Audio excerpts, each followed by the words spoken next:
Guys আজকে গেছিলাম dance ক্লাসে। তোমরা সবাই জানো সানডে করে আমি ডান্স ক্লাসে যাই। তো আজকের একটা নতুন রাস্তা দিয়ে যাচ্ছি। রাস্তাটা দিয়ে দিনের বেলা যেতাম, আমি এখন রাতে যাচ্ছি। পুরো ফাঁকা একদম রাস্তা, দেখো তোমরা রাস্তাটা পুরো ফাঁকা একদম, এপাশে পুরো অন্ধকার।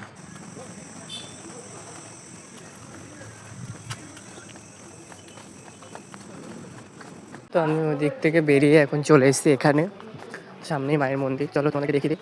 তোমরা জানো তো এখানে মায়ের মন্দির আছে।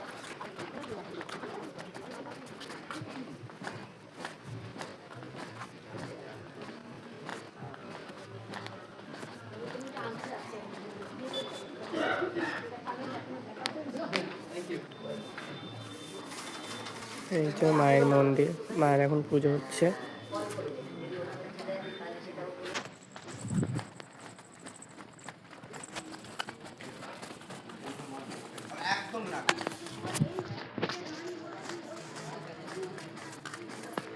তো বাড়ির দিকে প্রায় চলে এসেছি আমি। তো বাড়ি থেকে কথা হচ্ছে আমার। চলো, এই যে আমি চলে এসেছি বাড়িতে এখন। তো আজ ভিডিওটা এখানে, টাটা।